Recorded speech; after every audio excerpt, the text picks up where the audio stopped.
Chess is more than a game.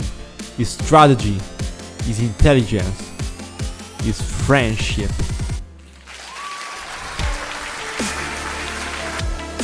Welcome to my world. Welcome to my channel. The game has just begun. Hi chess friends, I'm here to show you one of my favorite games in the chess history. Nezhmetdinov versus Chernikov. Nezhmetdinov was the teacher chess of Tal. Tal inspired Nezhmetdinov, and Nezhmetdinov inspired Tal because there were two similar players, attacker players with a lot of sacrifices, spectacular games, and they had a lot of courage. Nezhmetdinov has never been world championship, but he deserved to be remembered because it's something of incredible. You have to see to understand me. So we can begin with this masterpiece that passed away in the history of chess. Nezhmetdinov opened with e4, c5 by Chernikov, f3, knight f3, knight c6, and d4, c capture for d4, knight capture for d4, and g6, typical moves. Knight c3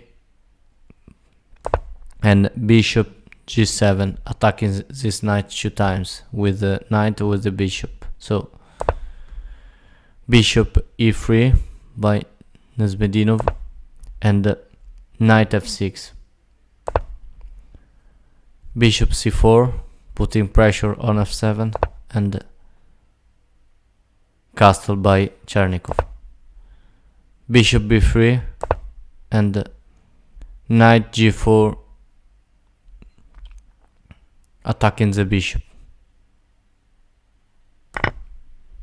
queen capture for g4 and knight capture for d4, taking back the piece, and queen h4 by Nezhmetdinov. You want to avoid move like this with the time, because if you push, you attack with the bishop the queen. So Nezhmetdinov here plays queen h4, and yeah, queen a5 by Chernikov, in here Nezhmetdinov castle, bishop f6 by Chernikov, attacking the queen. And now you could play move like this, or queen h6, but here Chernikov could repeat bishop g7, attacking the queen, and queen h4, bishop f6, and queen h4, bishop g7, and in this way should be a normal game, nothing special. But here Nezhmetdinov find a spectacular move, really, that made this game a beauty that all we have to remember. Here Nezhmetdinov plays stop now if you want to try to find the move,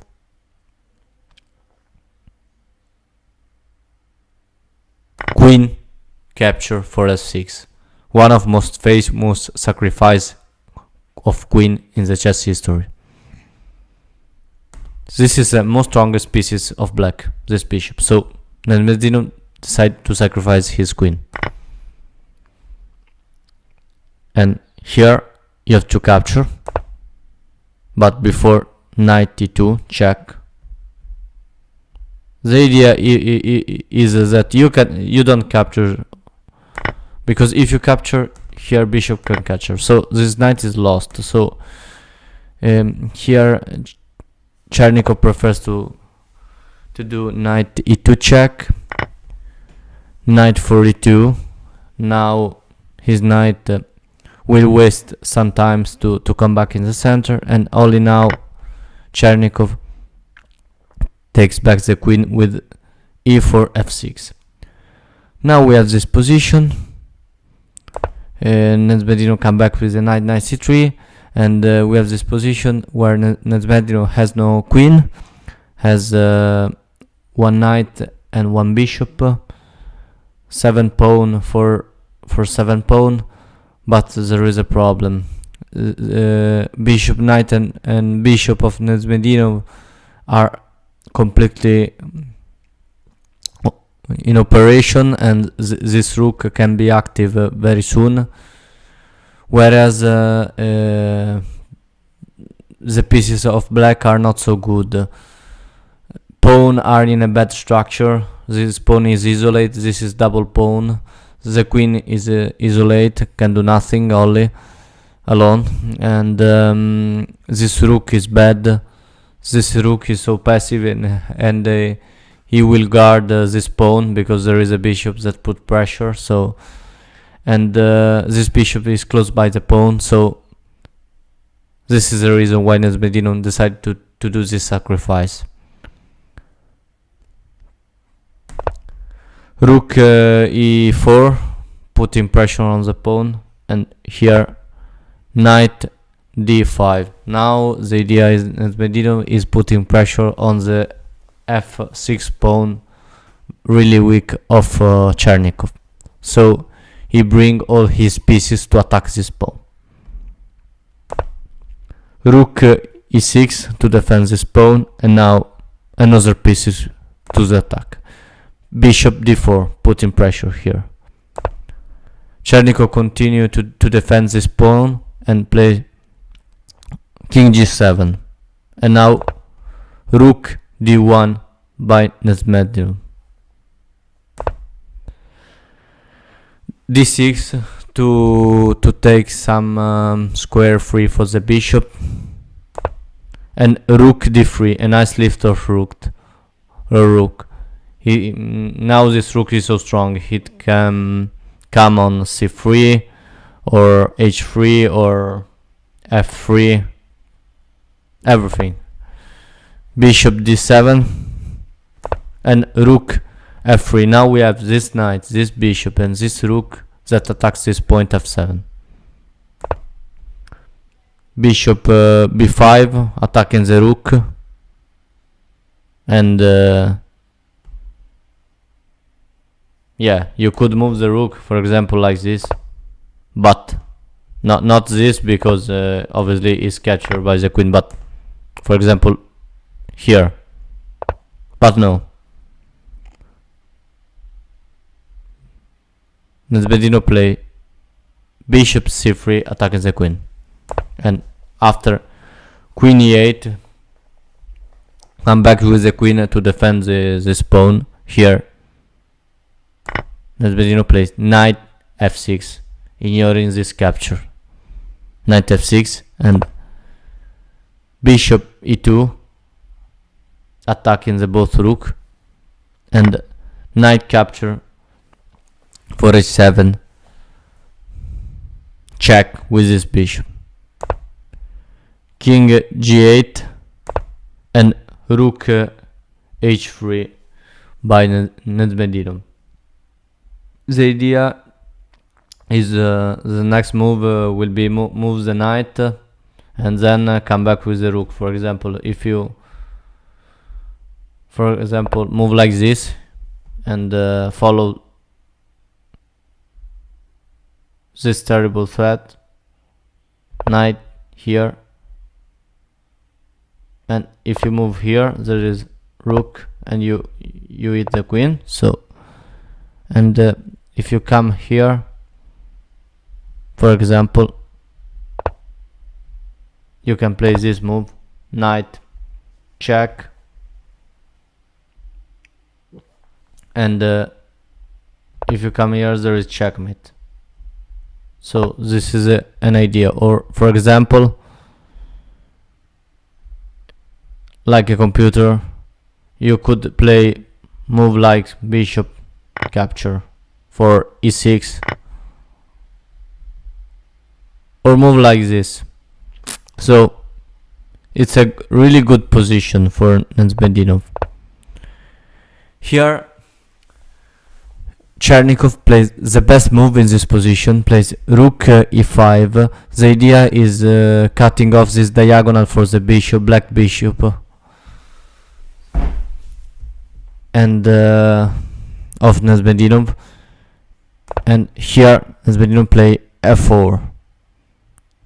He's not interested to move this rook. He don't want to waste some time, and it's not interesting to give up his strong bishop. So f4, try to open this diagonal for his bishop. Here we have bishop for f1, captures the rook, and king f1 by Nezhmetdinov. Rook c8. Here Chernikov has a queen, so he could sacrifice this rook against this strong bishop. So bishop d4 to prevent this move. b5 and knight g5. Now if this rook moves, there is a checkmate like this. So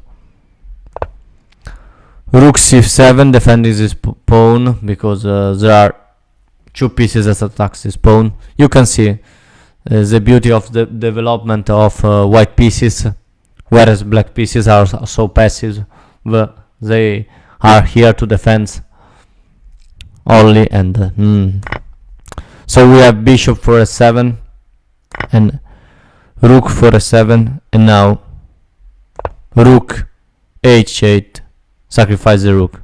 Here you have to capture, and now we have knight for f7 check, attacking the queen. So here Chernikov moves king h7, and here Nezhmetdinov capture, knight for d8. Rook